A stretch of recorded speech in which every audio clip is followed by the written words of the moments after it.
बिस्मिल्लाहिर्रहमानिर्रहीम। सज्जनों,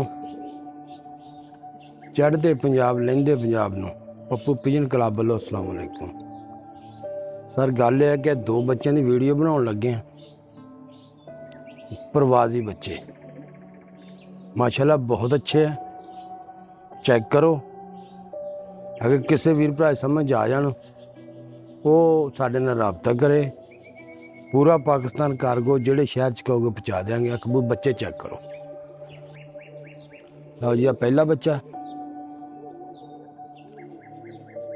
माशाल्लाह चेक करो, खट्टी अख का बनेगा जनाब। दूसरी अख का शौक करो, ठीक है। आप पर कुंदे का शौक करो जनाब।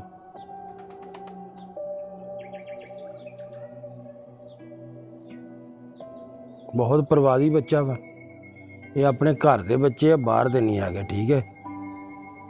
चेक करो, फुल गारंटियां बच्चों दी जनाब।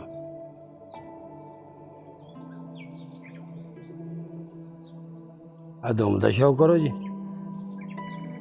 सख्त वजूद, बंद जोड़, बहुत प्रवासी मालक, प्रवास के मालक ने बच्चे। आज ना पंजा का शौक करो, चेक करो।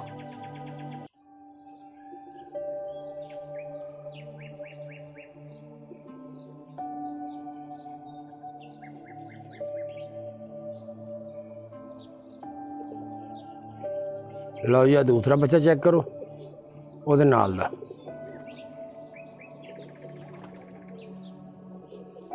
ਇਹ दूसरी अख का शौक करो जी।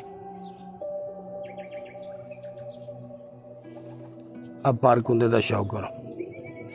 दोनों बच्चों की फुल गारंटियां जनाब।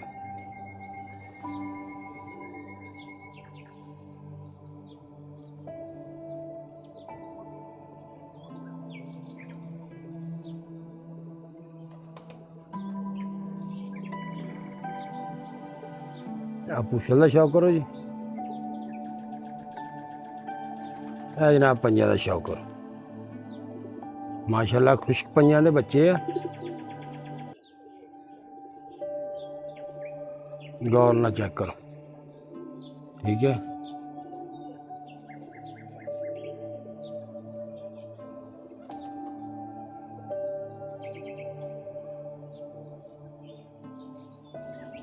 लो जी, फिरते टुरते वीडियो चेक कर लो। जिस मेरे वीर भरा समझ आ जान, पूरा पाकिस्तान कार्गो आ, ठीक है जनाब। जिथे कहोगे पहुँचा देंगे, ठीक है। अगर साड़ी वीडियो अच्छी लगे सब्सक्राइब लाइक जरूर कर छड्या करो। मेहरबानी जनाब। अल्लाह हाफिज़।